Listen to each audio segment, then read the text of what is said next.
Good afternoon, everyone, and thank you for being here. I'm Altaf Stationwala, Presidency of Unity Health Toronto. It's my pleasure to welcome you all to St. Michael's Hospital for this exciting announcement. Before we get started, I want to begin with a land acknowledgement. Unity Health Toronto acknowledges that the land on which we live, work, and operate on, Toronto, is part of the Dish with One Spoon Covenant territory and is the traditional and ancestral lands of many nations, including the Mississaugas of the Credit, the Anishinaabe, the Haudenosaunee, the Chippewa, and the Wendat nations. It is land that is part of Treaty 13, signed with the Mississaugas of the Credit in 1787, also known as the Toronto Purchase, which was revisited in 1805 and in 2010. It is still home to many First Nations, Inuit, and Métis people. By acknowledging the land, we acknowledge the treaty responsibilities in sharing this land and to the Indigenous people who have been the traditional caretakers of this land since time immemorial. Today is an exciting day for St. Michael's, and I'm honored to be sharing it with some special guests.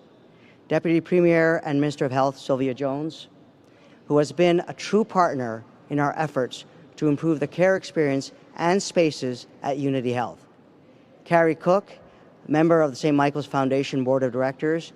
Carrie has been a tremendous supporter of St. Michael's and is here to represent the many donors and volunteers who've contributed to today's announcement.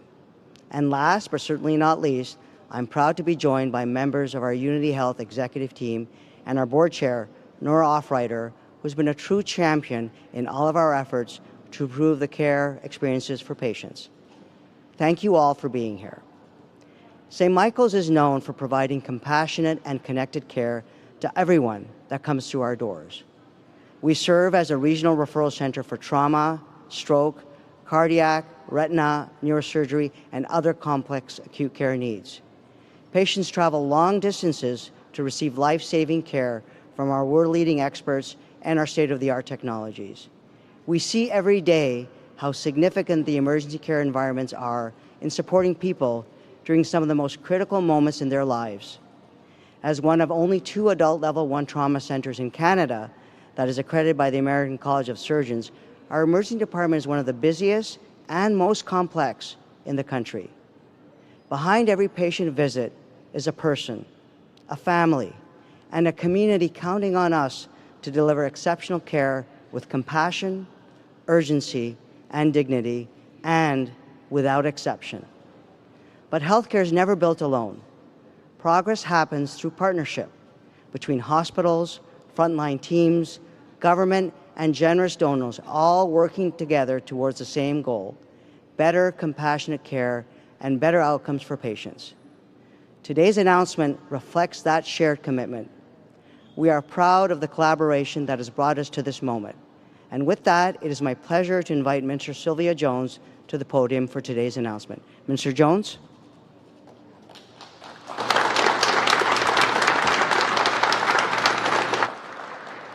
Thank you, Altaf, and good afternoon, everyone. It is indeed great to be back at St. Mike's Hospital.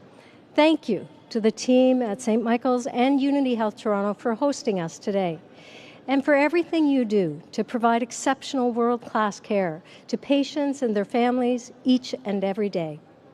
Under the leadership of Premier Ford, our government has been making historic investments to protect and strengthen Ontario's healthcare system, taking bold and innovative action to make it faster and easier for people to connect to care closer to home. We are building capacity throughout our healthcare system by growing and supporting our world-class healthcare workforce, including adding over 100,000 new registered nurses and nearly 20,000 additional physicians since 2018. And investing in the largest medical school education expansion in more than a decade. We are well on track to connect every Ontarian to a primary care provider by 2029, including connecting nearly 124,000 more people right here in Toronto area since 2024. This means better access to ongoing care, earlier treatment, and less pressure on our hospitals, helping patients get the care they need before they require hospitalization. Our government continues to make key investments to expand, modernize, and support Ontario's hospitals and local healthcare facilities. Here at Unity Health Toronto, that includes investing $11 million this past year to support critical infrastructure needs across the hospital network. More than $15 million to support relocated neonatal intensive care unit at St. Michael's Hospital, connecting critically ill newborns and their families to the specialized care they need. And over $1 billion to redevelop and expand St. Joseph's Health Centre, which includes building a new state-of-the-art patient care tower. Today, we're marking another important milestone. I'm pleased to join you as we celebrate the opening of the new ambulatory care area at St. Michael's Hospital Emergency Department, supported through our government's $204 million investment to build the new Peter Gilgan Patient Care Tower.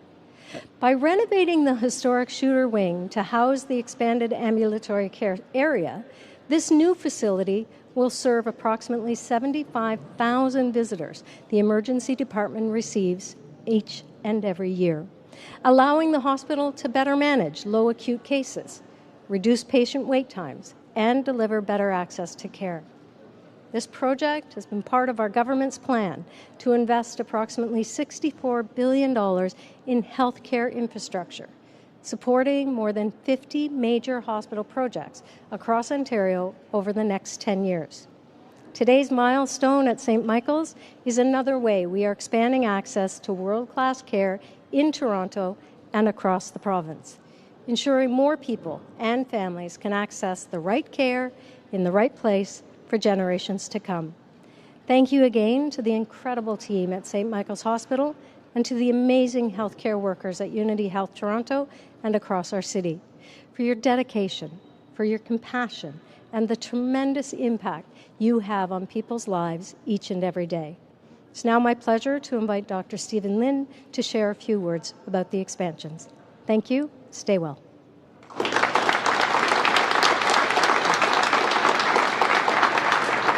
Thank you, Minister Jones, for celebrating this exciting milestone with us today. I'm Dr. Steve Lin, Chief of Emergency Medicine here at St. Michael's Hospital. Now, today is a very exciting day for our incredible team and our hospital. This expansion strengthens St. Michael's ability to deliver world-class trauma, emergency, and specialized care to patients from downtown Toronto and across Ontario. St. Michael's is home to downtown Toronto's only adult trauma center, a critical lifeline for patients facing the most serious and life-threatening emergencies. Supported by a rooftop helipad, our teams are prepared to respond around the clock when seconds matter most. Our emergency department manages a very high volume of major trauma cases, including 1,600 trauma cases just last year. This is included in the nearly 70,000 visits we see in our emergency department annually, 60% of which are ambulatory patients, those who can walk in, present with less severe illnesses, and are able to return home after a short hospital visit. These numbers show why we need spaces tailored to different levels of care, from critically ill patients to people who can be treated and discharged safely on the same day. With the new space, we will reduce overcrowding in our main emergency area by streamlining care for people who do not need a hospital bed. This will shorten wait times, improve patient flow across our hospital, and help ensure every patient receives safer, faster, higher quality care from the moment they arrive. Safer care means fewer risks and better outcomes. Faster care means less time in uncertainty and more time on the path to healing. Higher quality care means that from the moment patients arrive, they are met with the expertise, tools, and compassion that define St. Michael's. The new ambulatory care area will also help our health teams focus their resources where they're needed most urgently. That means our most skilled specialists and critical equipment will be devoted to patients facing life-threatening conditions or complex diagnoses. Now, I remember a young woman who arrived in our emergency department after becoming short of breath and collapsing while getting a massage. When she arrived, her blood pressure was dangerously low and she needed immediate resuscitation. Our team quickly diagnosed large blood clots in both her lungs and administered life-saving, clot-busting medication before transferring her to the ICU. Thanks to that rapid, specialized care, she made a remarkable recovery and was discharged just a few days later. Cases like this demonstrate why it's so important to keep our acute care area available for the sickest and most critically ill patients. We did more than build a more efficient emergency department. We created a space that is more comfortable for physicians and staff who work here, and more welcoming for every person who comes through our doors seeking care and support. For our patients and staff, that means more room to work collaboratively and do what they do best. For patients and their loved ones, that means a calmer, reassuring surrounding during one of the most stressful moments of their lives. For instance, if a pregnant patient comes in and is concerned about abdominal pain and bleeding, they need a private space to talk, to share their concerns, and to be examined by their health team. In other words, we are giving everyone the space and dignity they deserve.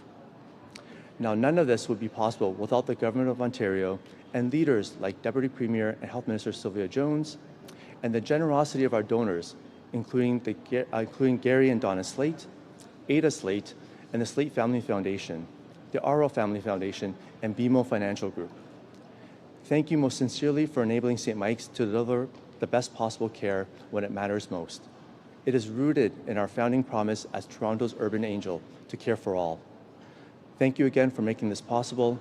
Now I'm pleased to welcome back Minister Jones to the podium for media Q&A.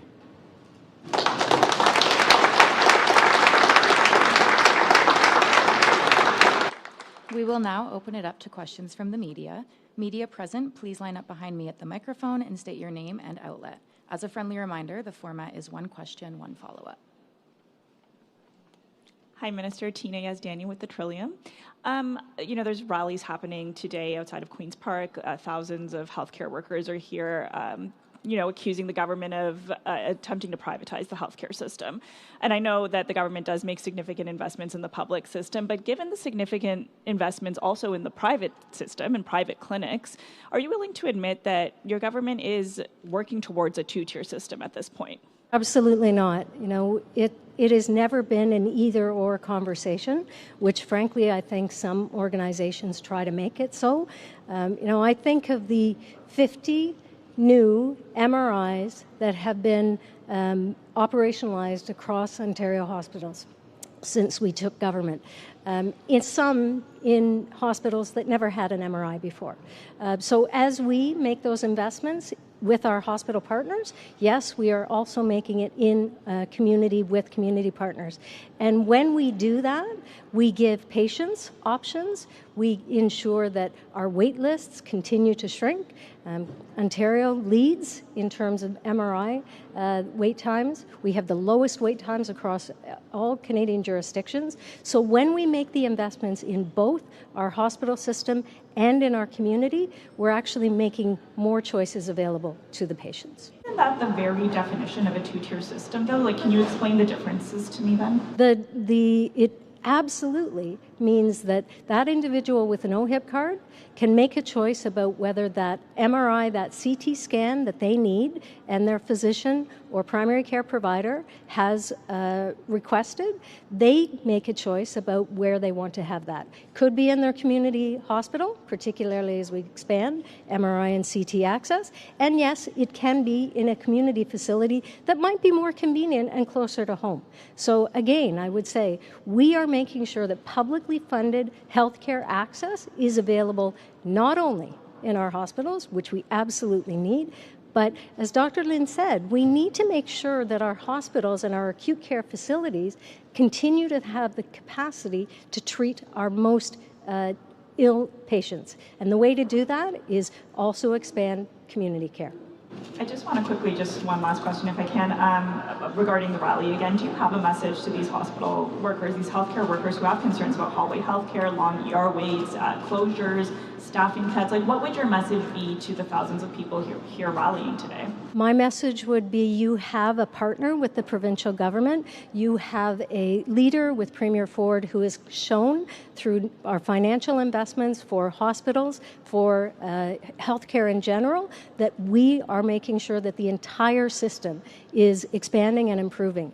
I look at a $3.4 billion investment in primary care multidisciplinary teams and why does that make an impact to our hospital partners? Because when patients are discharged, when they have ongoing conditions, perhaps diabetes, high blood pressure, they have the confidence that they can continue to work with their primary care provider in their community. That's how you make an impact to patient care and make sure that the entire system is working together. Thank you, everyone. That concludes today's press conference.